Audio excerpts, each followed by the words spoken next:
ভাৰতীয় কৰ্মচাৰীক হাৰাশাস্তি চলাইছে পাকিস্তানে। ভাৰতীয় কৰ্মচাৰীৰ ওপৰত বিভিন্ন অত্যাচাৰ চলাইছে পাকিস্তানে। শুনিবলৈ অলপ আচহুৱা কিন্তু বাস্তৱ সত্যটো জনাইছোঁ। নমস্কাৰ, স্বাগতম। নিউজ 18 অসম নৰ্থ ইষ্টৰ এয়া হৈছে পোনপটীয়া সম্প্ৰচাৰ। ষ্টুডিঅ'ত মই প্ৰাঞ্জল। গুৰুত্বপূৰ্ণ খবৰ এইটোৱেই যে ইছলামাবাদত যি ভাৰতীয় উচ্চায়ুক্তৰ কাৰ্যালয় আছে, সেই কাৰ্যালয়ত থকা কৰ্মচাৰীসকলৰ ওপৰতে এতিয়া পাকিস্তানে অত্যাচাৰ চলাইছে। ভাৰতে সিন্ধু জলচুক্তি বাতিল কৰিছে, অপাৰেশ্যন সিন্দুৰ চলালে। যি আসিম মুনিৰ পাকিস্তানৰ সেনাপ্ৰধান আমেৰিকাত গৈ ভাৰতক পাৰমাণৱিক অস্ত্ৰৰে ধ্বংস কৰি দিয়াৰ হুংকাৰ দিছে।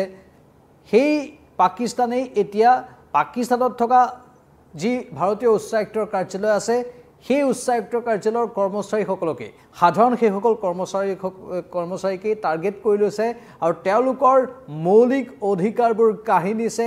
তেওঁলোকক খাবলৈ খোৱা পানী দিয়া নাই, তেওঁলোকৰ গেছৰ কানেকশ্যন বন্ধ কৰি দিছে আৰু ISIৰ নিৰ্দেশতে এই সকলো কাম হোৱা বুলি খবৰ আহিছে।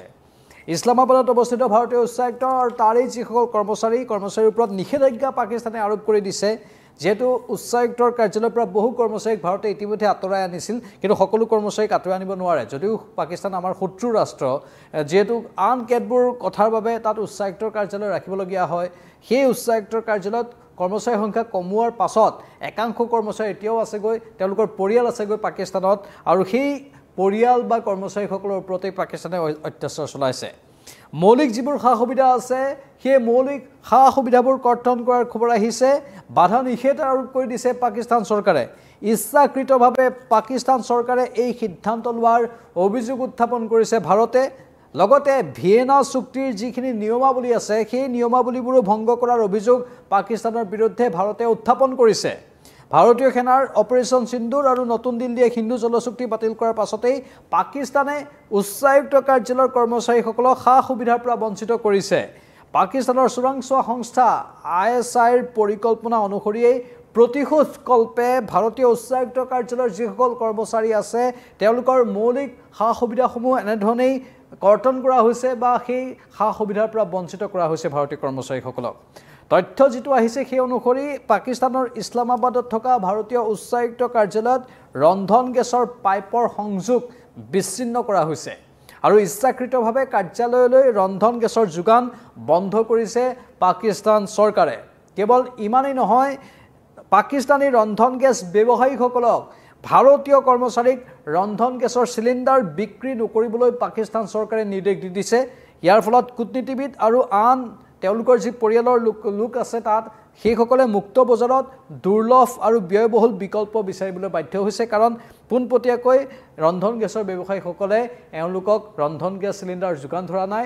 তাৰ পৰিৱৰ্তে এতিয়া এইসকল কৰ্মচাৰীয়ে ব্লেক মাৰ্কেটত ৰন্ধন গেছ অন্য প্ৰকাৰে ক্ৰয় কৰিবলগীয়া অৱস্থাৰ সৃষ্টি হৈছে। কেৱল সিমানেই নহয়, যিকণ খোৱাপানী মানুহৰ বাবে অতি প্ৰয়োজন, যিকণ খোৱাপানী মানুহৰ প্ৰাণ বুলি কোৱা হয়, সেই খোৱাপানী, বিশুদ্ধ খোৱাপানীকণো বন্ধ কৰি দিছে পাকিস্তানে। ইমান অত্যাচাৰ পাকিস্তানৰ।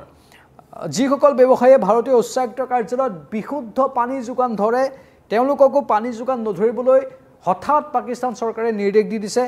এক প্ৰকাৰ পাকিস্তান উচ্চায়ুক্ত কাৰ্যালয়ত থকা ভাৰতীয় কূটনীতিবিদ আৰু সাধাৰণ কৰ্মচাৰীসকল এতিয়া বিপদত পৰিছে, কিয়নো স্থানীয়ভাৱে পোৱা টেপৰ পানী পৰিশোধিত নহয় আৰু ই খোৱাৰ অনুপযোগী। যদিও তাত বিকল্প হিচাপে একাংশ ভাৰতীয় কূটনীতিবিদে এটা নিজাকৈ ফিল্টাৰ ক্ৰয় কৰি আনিছে, ফিল্টাৰ বহুৱাইছে, কিন্তু সেইখিনি ফিল্টাৰ পৰ্যাপ্ত নহয়। সেই ফিল্টাৰত কিমান পৰিশোধন হয় তাতো সন্দেহ আছে। পাকিস্তান চৰকাৰে ভাৰতীয় উচ্চায়ুক্ত কাৰ্যালয়ৰ স্থানীয় বাতৰি কাকতসমূহৰো যোগান বন্ধ কৰি দিছে আৰু পাকিস্তানৰ এই কাৰ্যক ভাৰতে তীব্ৰ সমালোচনা কৰিছে।